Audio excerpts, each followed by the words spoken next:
The cursed sword from the evil river. Long ago, in the heart of Edo, there was a river no one dared to cross. It was called Oviaiku, the river of death. The people whispered that it was ruled by a spirit of pure malice, a water deity who loved nothing but destruction. Travelers who tried to cross without permission vanished, their cries swallowed by the current. But the river's most feared secret was not its depth nor its crocodiles, it was the cursed sword that lay beneath its waves. Legend said it was forged from the bones of a betrayed warrior, quenched in human blood, and blessed, or rather, blighted by the river spirit herself. The sword granted immense power, but it demanded the wielder's soul in return. The ambitious warrior. In the village of Uonmura, there lived a young warrior named Ogbemudia. Strong, brave, and skilled with the blade, Ogbemudia had one weakness: ambition without patience. He wanted to be the greatest warrior Edo had ever known, but he didn't want to wait for his time. One evening, an old wanderer came to the village, limping from a long journey. In exchange for food, he told Ogbemudia the story of the cursed sword. "It can make you stronger than 100 men," the wanderer rasped, "but the river spirit will own your fate. Once you take it, you will never know peace again." Instead of fear, Ogbemudia felt hunger for glory. That night, he decided, "I will claim the sword, and no spirit will control me." The crossing. At dawn, Ogbemudia stood before Oviaiku, the mist curling like ghostly hands over the water. He removed his shirt, tied his charms around his arm, and waded in.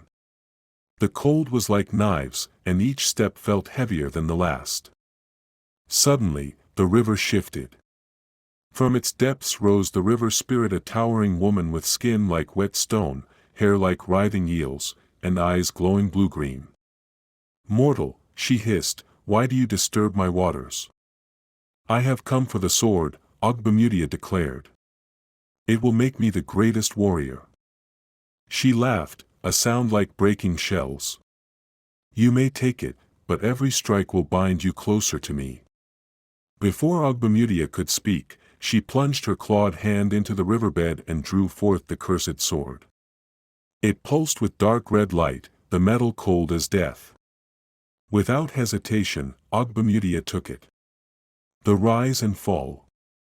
At first, the sword was a blessing. Ogbemudia's speed doubled, his strength became inhuman, and he could defeat entire raiding parties alone. The people of Uonmura sang his name in the market square. Even chiefs began to fear him. But power without wisdom is a slow poison. Ogbemudia began to seek fights where none were needed. He struck down a man over an insult. He challenged warriors from other clans, leaving blood wherever he went. Each kill made the sword glow brighter, and each night, he dreamed of the river spirit's cold eyes watching him. Then, one evening, he awoke to find water dripping from his roof, though it hadn't rained in days. In the shadows of his hut, the river spirit appeared. "Your debt is due," she whispered. The final battle. Ogbemudia ran to the village square, sword in hand. But when he tried to lift it, it felt impossibly heavy. The people gathered, confused. Then, from the ground, water began to rise, flooding the streets. The river spirit emerged before everyone, her voice echoing like thunder. "This man's greed has doomed him." Ogbemudia, desperate, swung the sword, but his blow passed through her like mist. The water rose higher, wrapping around his legs. "I will make you my servant forever," she said. With a final scream, Ogbemudia was dragged under, not into the river, but into the blade itself. The sword fell to the ground, silent, its glow dim. The villagers, terrified, threw it back into Oviaiku. The waters swallowed it without a ripple. Moral lesson. Greed for power without respect for its cost will destroy even the strongest.